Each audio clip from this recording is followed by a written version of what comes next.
कहते हैं कि इंसान का बख्त उसके माल व दौलत से नहीं, बल्कि उसकी नीयत और उसके साथ जुड़े मुखल्लिस लोगों की दुआओं से चमकता है। ये कहानी बगदाद के एक मशहूर और बड़े बाजारी हुस्न तिजारत की है, जहां उस्मान नाम का एक बेरहम और मगरूर ताजिर रहता था। उस्मान ताजिर का काम दूर दराज के मुल्कों से एहली नस्ल के घोड़े लाना और उन्हें शहर के अमीरों और शाही आदमियों को महंगे दामों बेचना था। उस्मान जितना बड़ा ताजिर था, उसका दिल इतना ही छोटा था। वो गरीबों को हकीर समझता और अपने मजदूरों पर जुल्म करता था।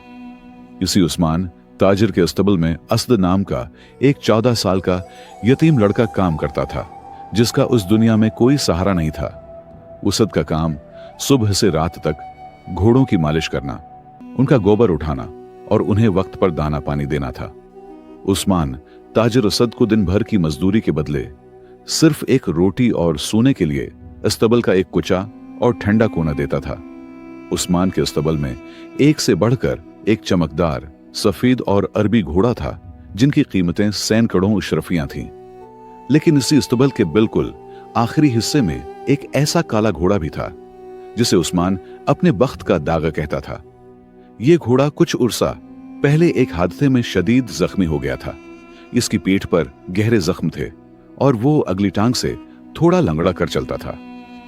उस्मान ताजिर उसे एक नाकारा जानवर समझता था, क्योंकि कोई भी गाहक इस लंगड़े और बदसूरत घोड़े को खरीदने के लिए तैयार नहीं था। उस्मान का इरादा था कि वो इस घोड़े को किसी दिन शहर से दार ले जाकर कुसाबों के हाथ सस्ते दामों बेच दे, ताकि उसके चारे का खर्चा बच सके।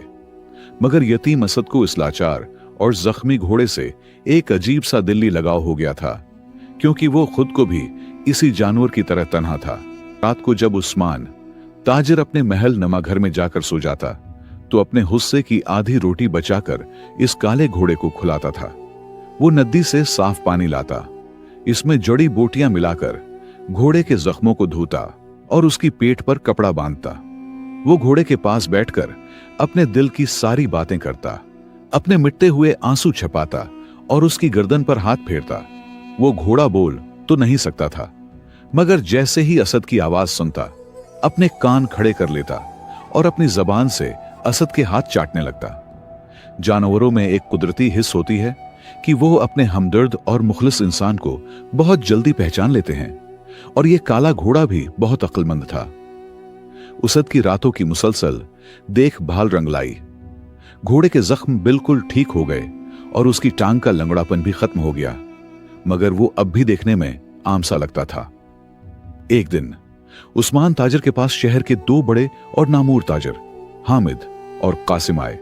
हामिद और कासिम बज़ाहिर उस्मान के गहरे दोस्त थे, मगर अंदर से वो उस्मान की दौलत और उसके कारोबार से शदीद हसद करते थे। उन्होंने उस्मान को एक बहुत बड़े मुनाफे बख्श सूदे का लालच दिया, जो उस्मान की जिंदगी की सबसे बड़ी इंसानी गलती बनने वाला था।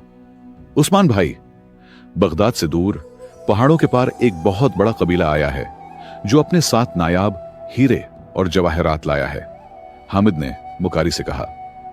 वो कबीला इन हीरों के बदले सिर्फ एली नस्ल के घोड़े मांग रहा है। अगर हम अपने घोड़े वहां ले जाएं, तो हम रातों रात अरबपति बन सकते हैं। उस्मान ताजिर लालच से अंधा हो गया। उसने बगैर सोचे समझे अपने 22 सबसे कीमती और नस्ली घोड़े इस सफर के लिए मुंतखब कर लिए। उसने उसद को हुक्म दिया, तुम भी हमारे साथ चलोगे ताकि सफर में घोड़ों की देखभाल कर सको। लेकिन याद रहे, अगर किसी घोड़े को कुछ हुआ तो तुम्हारी जान ले लूंगा। रवांगी से पहले उस्मान ने उस्तबल का चक्र लगाया तो उसकी नजर दोबारा उस काले घोड़े पर पड़ी, जो अब काफी तंदुरुस्त हो चुका था। उस लंगड़े को भी साथ बांध लो। अगर वहां हीरों के सौदे में किसी नौकर या बारबरदारी के लिए जरूरत पड़ी तो यह काम आएगा, उस्मान ने हकारत से कहा। उसद ने खामोशी से काले घोड़े की लगाम थामी और इस बड़े तिजारती काफिले के पीछे पीछे चल पड़ा। उस्मान ताजिर अपने सफेद घोड़े पर सबसे आगे था, जबकि हामिद और कासिम अपने सिपाहियों के साथ दाएं बाएं चल रहे थे। सफर बहुत तवील था और काफिला आहिस्ता आहिस्ता बगदाद की सरहदों को पार करके एक घने, वीरान और बदनाम पहाड़ी रास्ते पर दाखिल हो गया। इस पहाड़ी रास्ते के बारे में मशहूर था कि यहां खतरनाक डाकुओं के गुरुआ छिपे होते हैं, जो मुसाफिरों को लौटकर मार देते हैं। लेकिन उस्मान ताजिर को अपने दोस्तों हामिद और कासिम पर पूरा भरोसा था, क्योंकि उन्होंने कहा था कि उनके सिपाही रास्ते से अच्छी तरह वाकिफ हैं। मगर उस्मान ये नहीं जानता था कि इंसानी फरेब और लालच दुनिया की सबसे खतरनाक चीज है। हामिद और कासिम ने असल में डाकुओं के साथ हाथ मिला रखा था। उनका असल मंसूबा यह था कि जैसे ही काफिला पहाड़ी के सब से वीरान कोने में पहुंचेगा, वो उस्मान के कीमती घोड़े और उसकी शर्फियां छीनकर उसे वहीं खत्म कर देंगे। शाम गहरी होने लगी और पहाड़ी के उस तंग रास्ते पर उड़ती हुई धूल ने माहौल को मजीद प्रसरार बना दिया। अचानक असद के काले घोड़े ने अपने कान बिल्कुल सीधे कर लिए और उसने अजीब तरीके से जमीन को अपने खुरों से खोदना शुरू कर दिया। जानवरों की सौंगने और दूर की आहट सुनने की हिस्स इंसानों से 1000 गुना तेज होती है, और काला घोड़ा समझ गया था कि आगे झाड़ियों में मौत छिपी है। घोड़े ने आगे बढ़ने की बजाय जोर जोर से हिनहिनाकर इसद के लिबास को अपने मना से पीछे की तरफ खींचना शुरू किया। इसद समझ गया कि उसका बख्त वाला दोस्त इसे किसी बड़े खतरे से आगाह कर रहा है, क्योंकि उसने पहले कभी घोड़े को ऐसी हरकत करते नहीं देखा था। उसद ने आगे बढ़कर उस्मान ताजिर को खबरदार करने की कोशिश की। मालिक, रख जाएं, मेरा घोड़ा इशारा कर रहा है कि आगे रास्ता महफूज नहीं है। उस्मान ने गुस्से से कहा, मजदूर के बच्चे, एक लंगड़े घोड़े की वजह से मैं अपना लाखों का सौदा रोक दूं? पीछे हटो। हामिद और कासिम ने एक दूसरे को देखा और उनके चेहरों पर एक जहरीली मुस्कुराहट फैल गई। वो समझ गए कि उनका शिकार अब जाल में आ चुका है। जैसे ही काफिला पहाड़ी के एक तंग मोड़ पर पहुंचा, हामिद ने एक खास सीटी बजाई जो डाकुओं के लिए एक खफिया इशारा थी। सीटी बजते ही चट्टानों के पीछे से 30 के करीब मुसल्लह डाकू तलवारें और खंजर लहराते हुए बाहर निकल आए। उस्मान ताजिर के पैरों तले से जमीन निकल गई।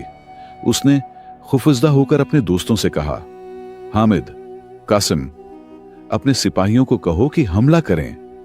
लेकिन अगले ही सेकंड हामिद और कासिम के सिपाहियों ने अपनी तलवारें खुद उस्मान ताजिर की गर्दन पर तान ली। उस्मान भाई, मुआफ करना हीरों का कोई सौदा नहीं था। यह सब तुम्हें उस वीराने में लाने का एक बहाना था। हामिद ने कहकहा लगाते हुए कहा, तुम्हारे ये 20 कीमती घोड़े और तुम्हारी जायदाद के कागजात अब हमारे हैं, और तुम अब कभी बगदाद वापस नहीं जा सकोगे। डाकुओं के सरदार ने उस्मान से घोड़े और उसकी अशरफियों की थैली छीन ली।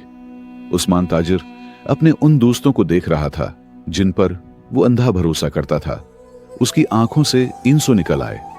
मैंने तुम लोगों को अपना भाई समझा, मेरी दौलत का इस्तेमाल किया, और तुमने मेरे साथ ये फरेब किया, उस्मान ने तड़पते हुए कहा। कासिम ने खंजर निकालकर उस्मान की तरफ बढ़ाया। दुनिया सिर्फ चालाक लोगों के लिए है उस्मान, तुम्हारा खेल अब खत्म हुआ। तमाम नौकर और सिपाही अपनी जानें बचाकर भाग चुके थे, लेकिन इस पूरे मजमाए में सिर्फ एक 14 साल का यतीम लड़का और उसका काला घोड़ा वहीं खड़े थे। असद का दिल साफ था। उस्मान ने उस पर चाहे कितने ही जुल्म क्यों न किए हों, मगर इस वक्त एक इंसान की जान खतरे में थी और गुदारों का राज था। इसद ने खामोशी से अपने बख्त वाले घोड़े की गर्दन पर हाथ फेरा। मेरे दोस्त, आज हमारी बारी है अक्ल और वफादारी का सबूत देने की। काला घोड़ा जैसे उसद की बात समझ गया। उसने अपनी पिछली टांगों पर खड़े होकर इतने जोर से हिनहिनाया कि डाकुओं के घोड़े बदक कर इधर उधर भागने लगे। उसी अफरातफरी का फायदा उठाते हुए इसद ने जमीन से एक भारी लकड़ी उठाई और कासिम के हाथ पर दे मारी, जिससे उसका खंजर दौड़ जा गिरा। काला घोड़ा तेजी से उस्मान ताजिर के बिल्कुल करीब पहुंचा और उसके सामने झुक गया ताकि उस्मान उस पर सवार हो सके। मालिक, जल्दी करें, घोड़े पर बैठें। इसद ने चलाते हुए उस्मान का हाथ पकड़ा और उसे ऊपर खींचा। उस्मान ताजिर, जो कभी उस घोड़े को मनहूस कहता था, आज इसी घोड़े की पेट पर अपनी जान बचाने के लिए बैठ रहा था। डाकुओं के सरदार ने गुस्से में आकर अपने सिपाहियों को हुक्म दिया, इन दोनों को जिंदा मत छोड़ना, उनका पीछा करो। काला घोड़ा पहाड़ी के रास्तों से इतनी महारत और तेजी से निकल रहा था जैसे वो इन रास्तों को पहले से जानता हो। लेकिन कहानी का ताना बाना अभी और उलझने वाला है, क्योंकि हामिद और कासिम ने पहाड़ी के वाहिद निकासी रास्ते पर पहले ही अपने 2 निशानाबाज सिपाही खड़े कर रखे थे। वो निशानाबाज अब अपनी कमाने ताने बिल्कुल इसी रास्ते पर खड़े थे जहां से काला घोड़ा गुजरने वाला था। जैसे ही निशानाबाज ने तीर चलाया, काले घोड़े ने अपना रख बदला और चट्टान की ऊंट में सुरक गया। वो तेज रफ्तार तेर उस्मान ताजिर के कान के पास से गुजरता हुआ सीधा पीछे पीछा करने वाले एक डाकू के सीने में जा लगा। मगर काला घोड़ा अब उनकी पहुंच से दौड़ निकल चुका था। पहाड़ी का तंग और पथरीला रास्ता अब खत्म हो रहा था और सामने बगदाद जाने वाली किशादा सरकारी सड़क नजर आ रही थी। उस्मान ताजिर के दिल में अपने मोहसिन यतीम असद के लिए एक गहरा पछतावा और शर्मिंदगी की लहर दौड़ रही थी। उसद, मैंने जिंदगी भर तुम्हारा हक मारा, तुम्हें मारा पीटा और तुमने अपनी जान खतरे में डालकर मेरी जान बचाई। उस्मान ने रोते हुए कहा। उसद ने मजबूती से लगाम थामे हुए जवाब दिया, मालिक, मेरे वालिद कहते थे कि बराई का जवाब बराई से देना आसान है, मगर इंसान वो है जो बराई का जवाब अच्छाई से दे। काला घोड़ा पूरी रफ्तार से दौड़ता हुआ बिलाखिर बगदाद शहर के दरवाजे पर पहुंच गया, जहां शाही मुहाफिजों का पहरा था। उस्मान ताजिर और असद को इस हाल में देखकर शाही कोतवाल फौरन आगे बढ़ा और घोड़े को रोका। उस्मान ने घोड़े से उतरते ही शाही कोतवाल के हाथ पकड़े। साहब, मेरी मदद करें, मेरे दोस्त हामिद और कासिम ने मुझे लौट लिया है। वो मेरे 20 कीमती घोड़े और मेरी जायदाद के तमाम कागजात लेकर पहाड़ियों के पीछे छिपे हुए हैं, उस्मान ने तड़प कर बताया। शाही कोतवाल ने फौरन 50 मुसल्लह सिपाहियों का दस्ता तैयार किया और उस्मान से कहा, उस्मान ताजिर, हमें फौरन उस जगह ले चलो, उससे पहले कि वो शहर से फिरार हो जाएं। उस्मान ने असद की तरफ देखा और कहा, उसद, तुम उस बख्त वाले घोड़े के साथ यहीं उस्तबल में रुको, मैं अपने गुनाहों का हिसाब बराबर करके आता हूं। लेकिन जैसे ही असद उस्तबल में पहुंचा, उस्मान का एक पैराना और वफादार मंशी दौड़ता हुआ उस्तबल में असद के पास पहुंचा। इसका चेहरा खौफ से फैला था। उसद, बहुत बड़ा फरेब हो गया, उस्मान भाई को कोई नहीं बचा सकता, वो खुद मौत के कन्वे में जा रहे हैं, मंशी ने हानिपते हुए कहा। असद ने हैरत से पूछा, मंशी जी, आप क्या कह रहे हैं? वो तो शाही फौज के साथ हामिद और कासिम को पकड़ने गए हैं। मंशी ने इधर उधर देखकर सरगोशी की। तुम नहीं जानते असद, शाही कोतवाल खुद हामिद और कासिम का सगा साला है और इस पूरे फरेब का मास्टरमाइंड है। वो उस्मान को किसी वैरान जगह ले जाकर खुद अपने हाथों से खत्म कर देंगे और ये जाहिर करेंगे कि उसे डाकुओं ने मारा है। ये सुनकर इसद के पैरों तले से जमीन निकल गई। इसद ने एक पल भी जाया नहीं किया। इसने दोबारा अपने काले घोड़े की पीठ पर छलांग लगाई। मेरे बख्त वाले दोस्त, इज एक बार फिर सच्चाई का इम्तिहान है। काला घोड़ा जैसे सब कुछ समझ गया। उसने हुआ की रफ्तार से इस रास्ते पर दौड़ना शुरू किया जहां उस्मान ताजिर को ले जाया गया था।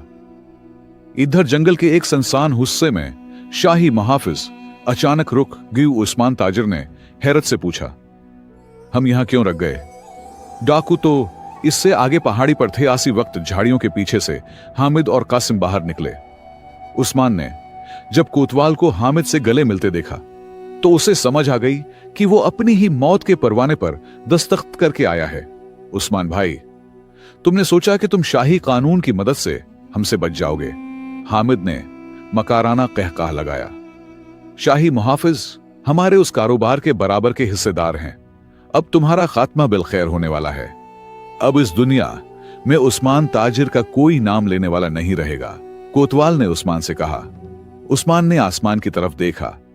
इसकी आंखों से पछतावे के आंसू बह रहे थे। या खुदा, मैंने जिंदगी भर गरीबों पर जुल्म किया, ये इसी का इंजाम है।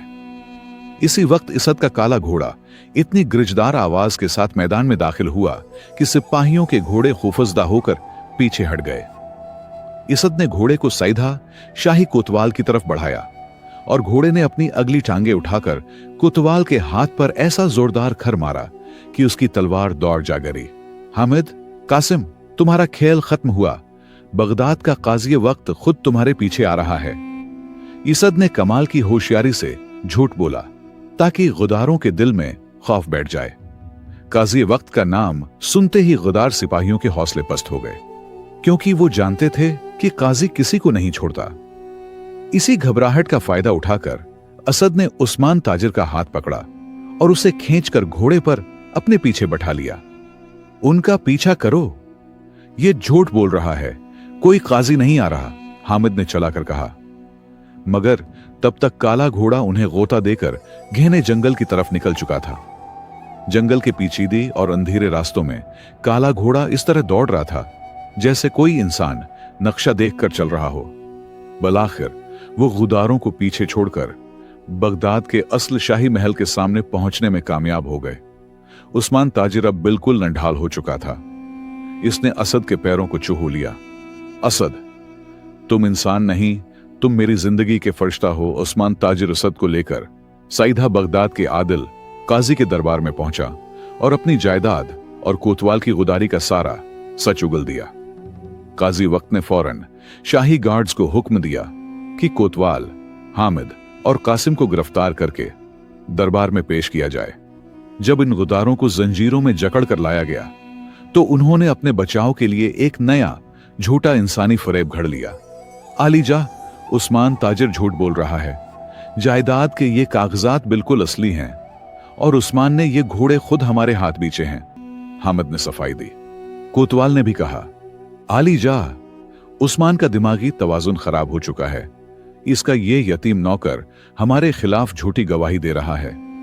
काजी वक्त सोच में पड़ गया क्योंकि कागजात पर वाकई उस्मान के दस्तखत और अंगूठे के निशान मौजूद थे और कोई तीसरा गवाह नहीं था। दरबार में मौजूद हर शख्स खामोश था। उस्मान और असद के पास अपनी सच्चाई का कोई तहरीरी सबूत नहीं था। ऐन उसी वक्त अदालत के बाहर खड़े उस काले बख्त वाले घोड़े ने इतने जोर से हिनहनाया कि उसकी आवाज पूरे शाही दरबार के हाल में गूंजी। काजी ने चौंक कर बाहर देखा। यह किसका जानवर है जो इंसाफ के मंदिर के बाहर फरियाद कर रहा है? उसद ने आगे बढ़कर हाथ जोड़े, आली जा, ये वही काला घोड़ा है जो इस पूरे फरेब का अकेला सच्चा गवाह है। अगर आप मुझे इजाजत दें तो यह बेजुबान जानवर खुद आपको बता देगा कि सच्चा कौन है और गुदार कौन है। हामिद और कासिम ने कहकहा लगाया, एक लंगड़ा काला घोड़ा अब शाही अदालत में गवाही देगा, यह मजाक बंद किया जाए। मगर काजी वक्त एक निहायत अक्लमंद और तजुर्बाकार इंसान था। वो जानता था कि जानवर कभी झूठ नहीं बोलते। इजाजत है, घोड़े को दरबार के अंदर लाया जाए और देखा जाए कि यह लड़का क्या साबित करना चाहता है। काजी ने तारीखी हुक्म दिया। जैसे ही काले घोड़े को शाही दरबार में लाया गया, घोड़े की आंखें दरबार में मौजूद हर शख्स का जायजा ले रही थीं, जैसे वो मुजरिमों को पहचान रहा हो। उसद ने काजी से कहा, आलीजा, हामिद का दावी है कि यह जायदाद और घोड़े उसके हैं और कोतवाल का कहना है कि वो उस्मान का हमदर्द है। मैं इस घोड़े के सामने उस्मान के जायदाद के असली कागजात और हामिद के पास मौजूद जाली कागजात जमीन पर रखूंगा। जानवर की वफादारी और इसका बख्त कभी अपने असल मालिक के खिलाफ नहीं जाता। यह घोड़ा खुद मुजरिम के सामने खड़ा हो जाएगा। जैसे ही कागजात जमीन पर रखे गए, पूरे मजमे के सांस रख गए। वुज़रा अपनी जगहों से खड़े हो गए। काले घोड़े ने आहिस्ता आहिस्ता अपने कदम आगे बढ़ाए। उसके खरों की आवाज पूरे हाल में गूंज रही थी। वो हामिद और कासिम के बिल्कुल करीब पहुंचा और उसने अपना दायां कुहर उठाया और उस्मान की तरफ इशारा किया। घोड़े की उस होशियारी को देखकर काजी वक्त ने गुस्से से हामिद की तरफ देखा।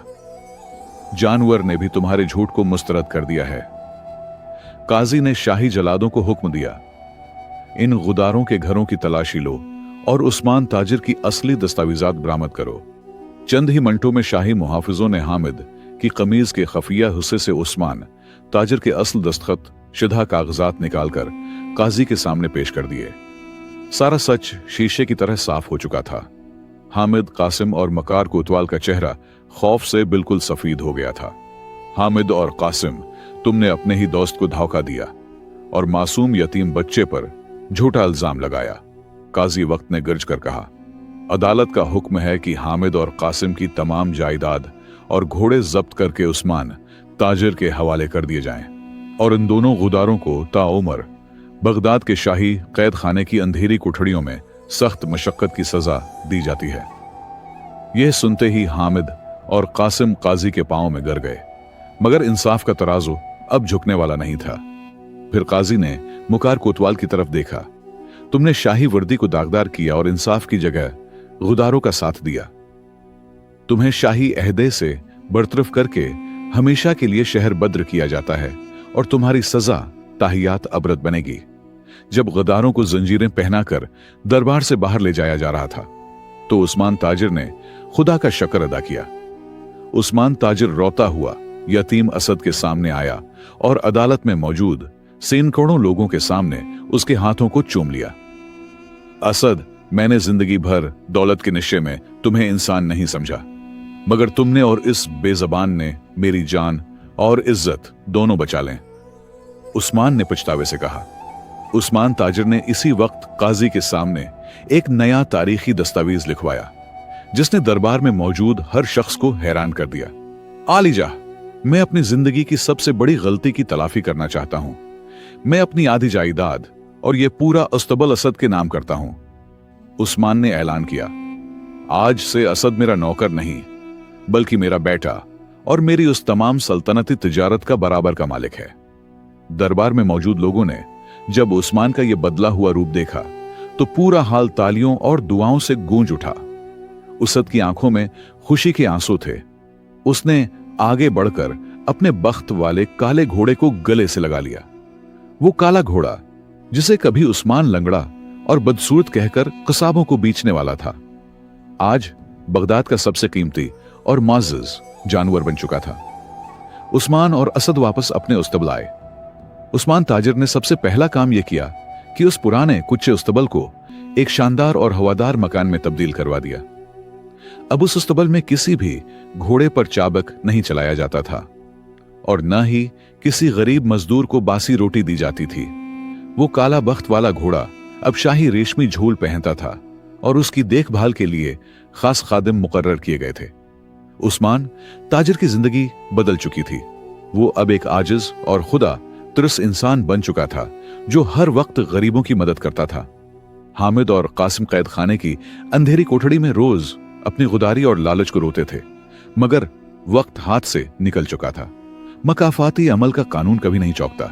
जो जैसा बोता है वो एक ना एक दिन वैसा ही काटता है। इसद और उसका वफादार घोड़ा अक्सर शाम को नदी के किनारे सैर के लिए निकलते। इंसान अगर जानवर को मोहब्बत दे तो वो जानवर इंसान के लिए अपनी जान की बाजी लगाने से भी पीछे नहीं हटता। ये कहानी हमें सिखाती है कि इंसान का असल बख्त इसके अच्छे ऐमाल और जानवरों के साथ मुखलसाना सलूक में छिपा होता है। अगर आपको यह सच्ची और सबका आमूज कहानी पसंद आई है तो कमेंट्स में अपनी राय का इजहार जरूर करें। अल्लाह आप सबका हामी व नासिर हो और आपको हर मैदान में सरखुरो फरमाए। आमीन।